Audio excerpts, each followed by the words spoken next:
Que le Seigneur Dieu Tout-Puissant vous bénisse richement au nom précieux du Seigneur Jésus-Christ. En ce moment du départ de notre pasteur Yassien Barouti, comme cela a été voulu,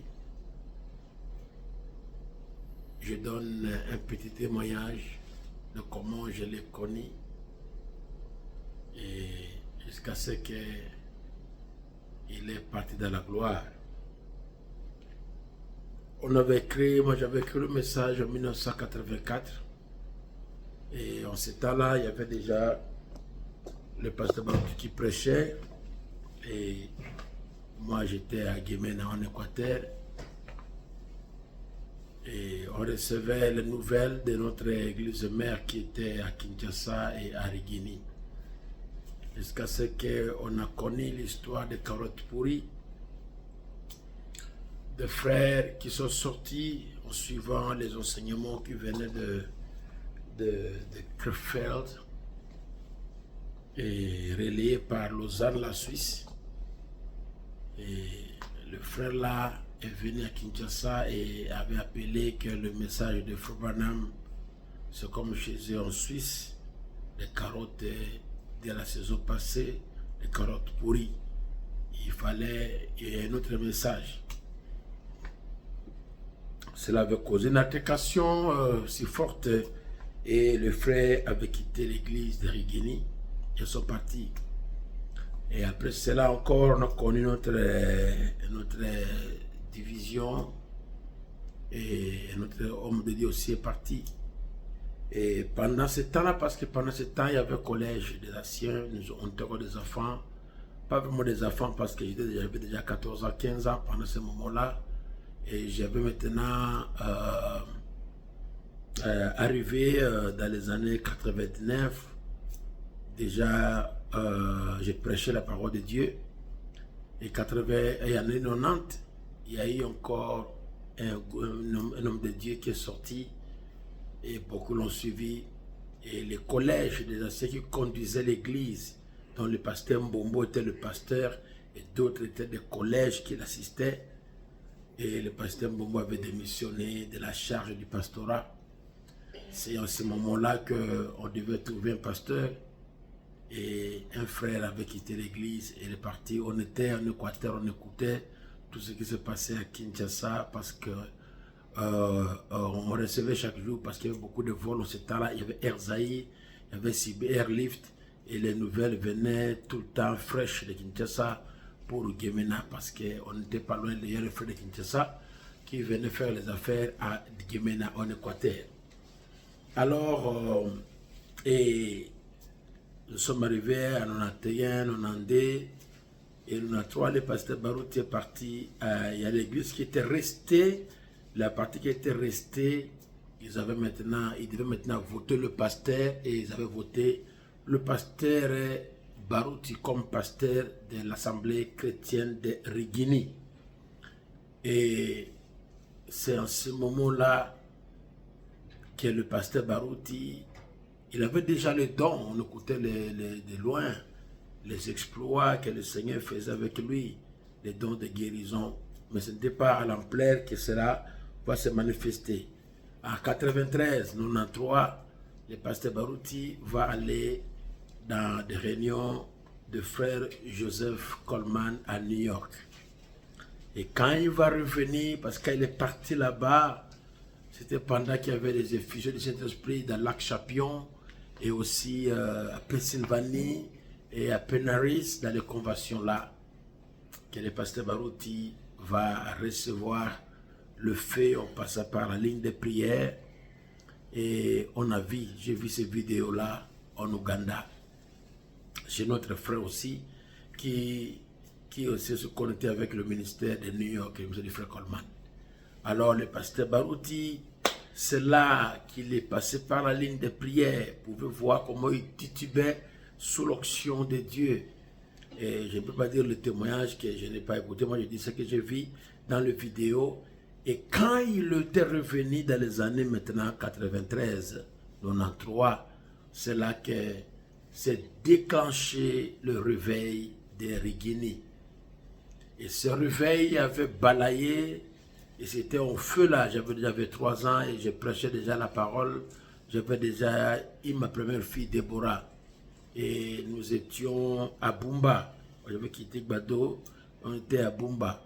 Alors cela avait fait que des pasteurs sont partis à Kinshasa. C'était un secousse réel, comme l'Équateur était près de Kinshasa, sur dépend de Kinshasa, de pasteurs, de croyants, les gens conversaient à Kinshasa.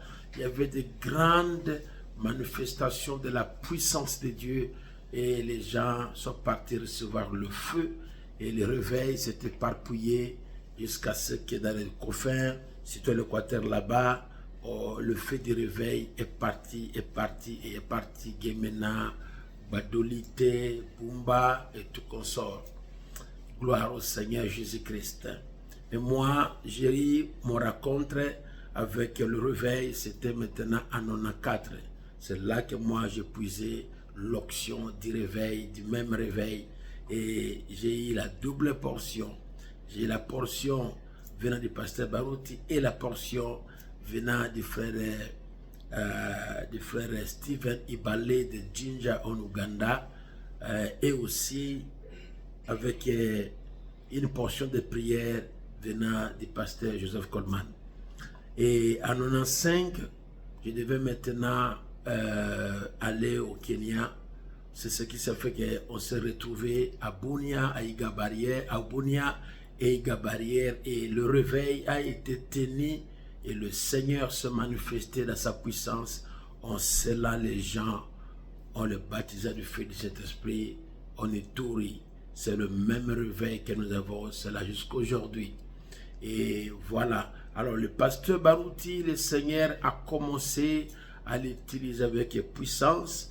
Mais moi, j'avais dit au Seigneur, je voulais aller à Kinshasa, je voulais servir d'abord le Seigneur, comme pour 10 ans à l'écart, que je puisse avoir les fruits de ce réveil.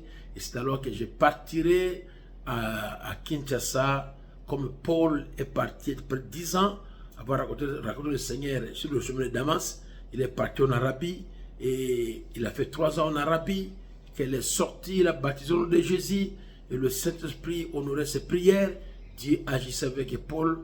Et après 10 ans, Paul est parti maintenant confronter les anciens de Jérusalem. Et quand ils ont trouvé qu'il avait la même doctrine, qu'est-ce qui s'est passé?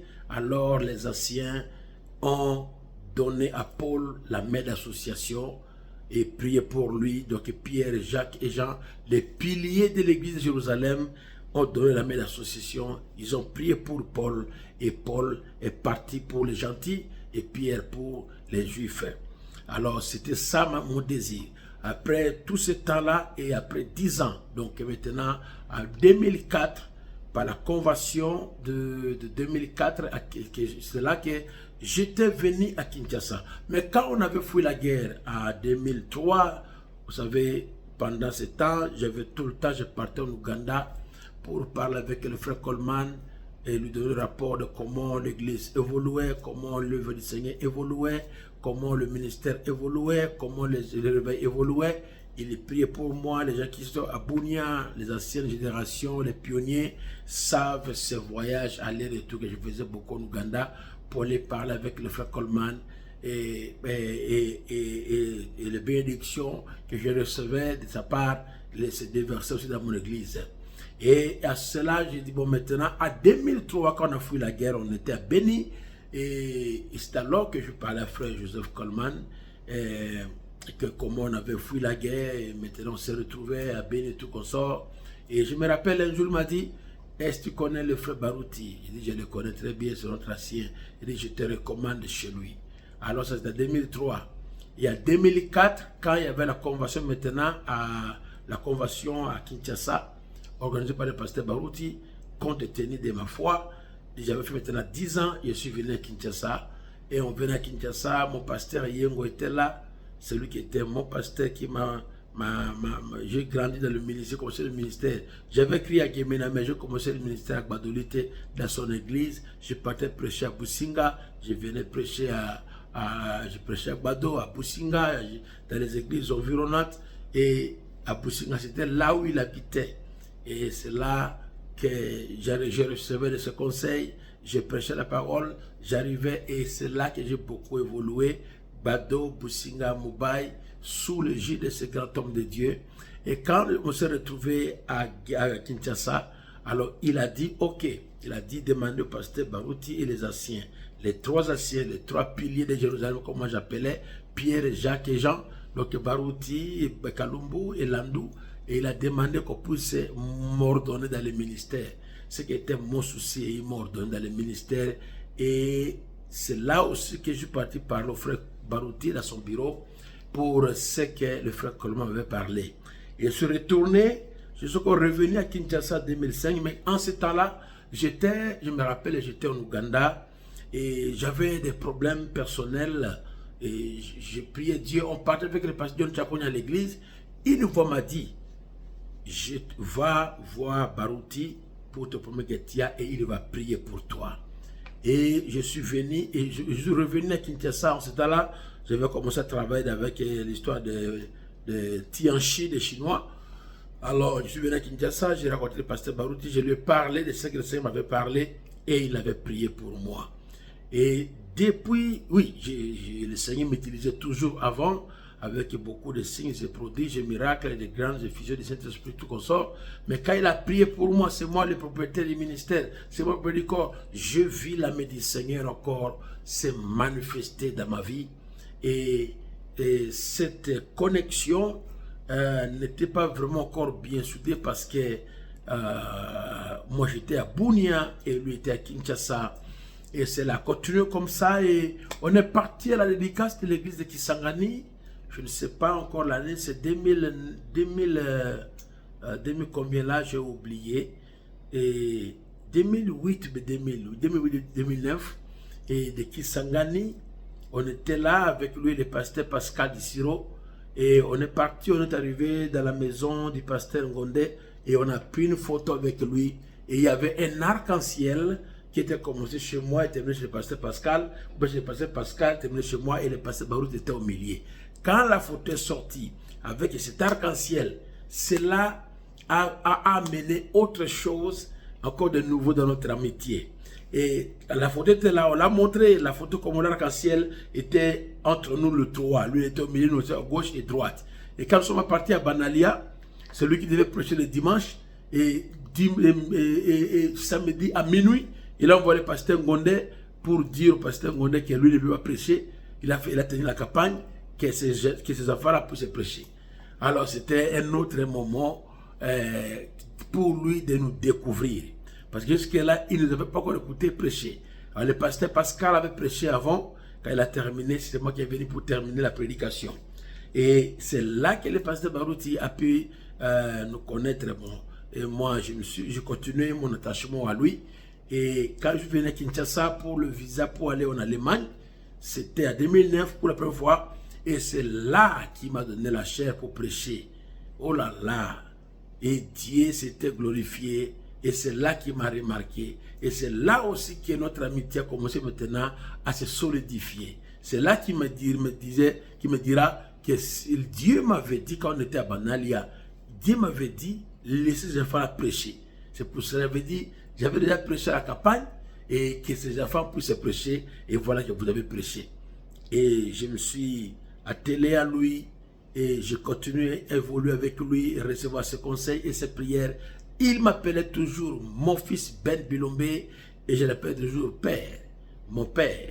Et assurément, il était mon père parce que mon père Yengo était à Badolité et sa santé n'allait plus bien. Et c'est lui, avec lui que je me rencontrais beaucoup. C'est avec lui que je recevais des prières. À chaque fois que je passais chez lui, il ne manquait pas de prier pour moi dans son bureau. Et quand je voyageais parfois, quand je devais faire des prières pour le malade, comme parfois j'étais à Libéria, je vais prier pour le malade, j'ai senti de l'appeler et qu'il puisse prier pour moi avant la ligne de prière. Et il avait prié pour moi. Et la ligne de prière était si glorieuse. Beaucoup de gens étaient guéris. Donc, par exemple, un monsieur qui était venu avait un tumeur dans le cerveau. Un tumeur dans le cerveau.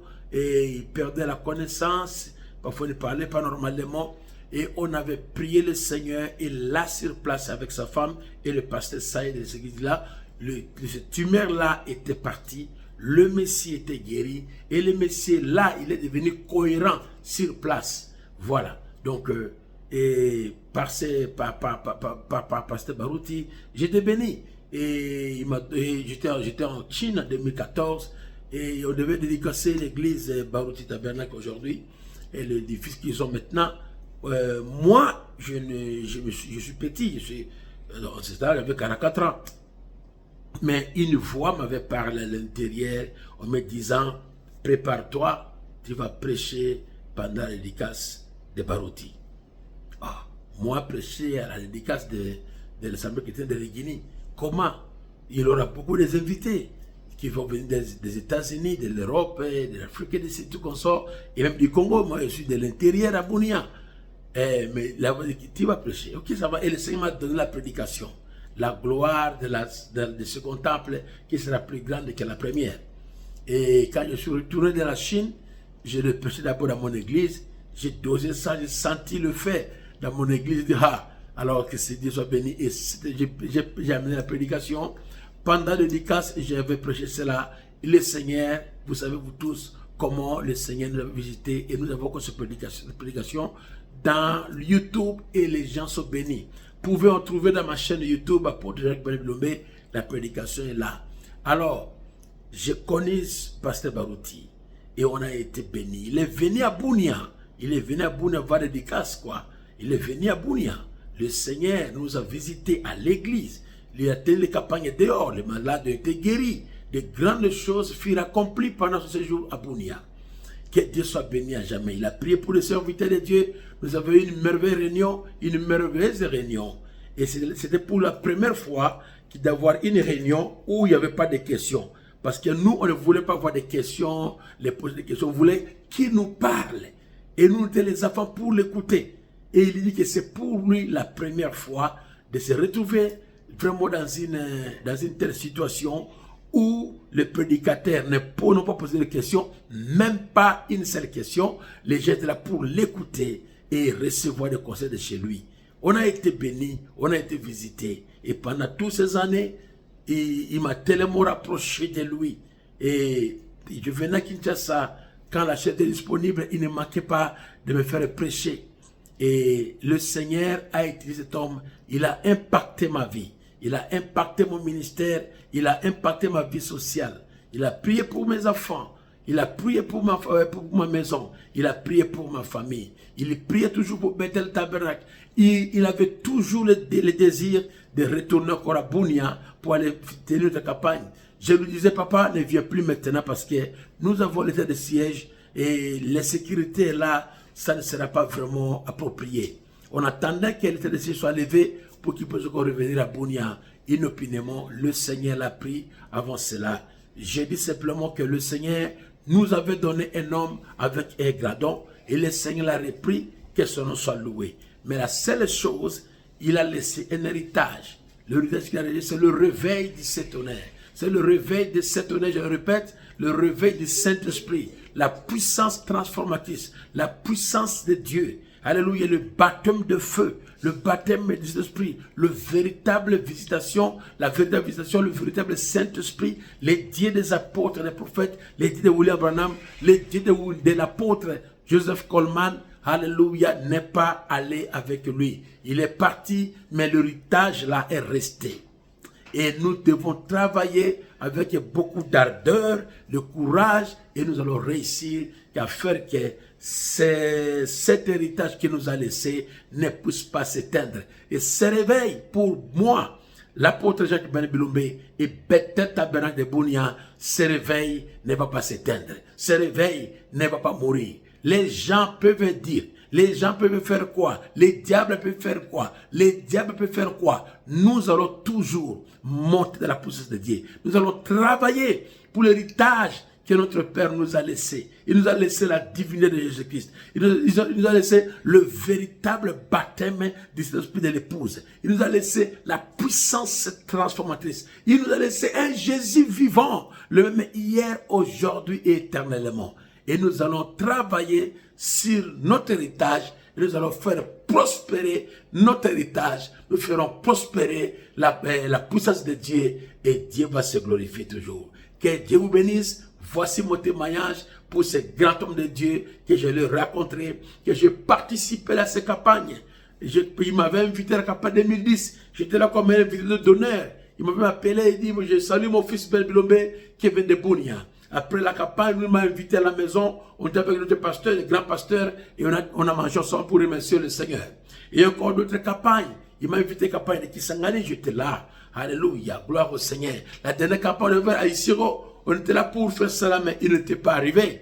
Néanmoins, le Seigneur a été avec cet homme. À Kinshasa, on a les campagnes 2016 avec stade Papa Raphaël. La grande campagne d'évangélisation qui avait fait le plein, que même au milieu, en ce temps-là, il n'y avait pas encore un pasteur qui avait fait un exploit comme cela. Béni soit notre Dieu et gloire à son nom. Et je crois que les œuvres qu'il a faites, lui, les suivent. Et là où il est aujourd'hui, moi je n'ai pas à dire quoi que ce soit, parce que quand quelqu'un se repose, ils seront au travers du Seigneur. C'est le Seigneur qui l'amène parmi les siens et ils les reçoivent. Amen, gloire à Dieu. Et je crois qu'il est parmi les siens, parmi les gens qui avaient vu la vision, qui lui parlaient au Lingala. Il est parmi ces gens-là qu'il avait amené au Seigneur. Il est parmi les gens qu'il a conduit, des millions dont la vie ont été touchés par ce ministère. Que Dieu bénisse. Maintenant, continuons à nous battre et à combattre le bon combat de la foi jusqu'à ce que, si le Seigneur nous permettait de partir aussi, que nous puissions laisser traces derrière nous. Shalom et que Dieu bénisse. À bientôt, à bientôt, par la grâce de Dieu. Merci beaucoup.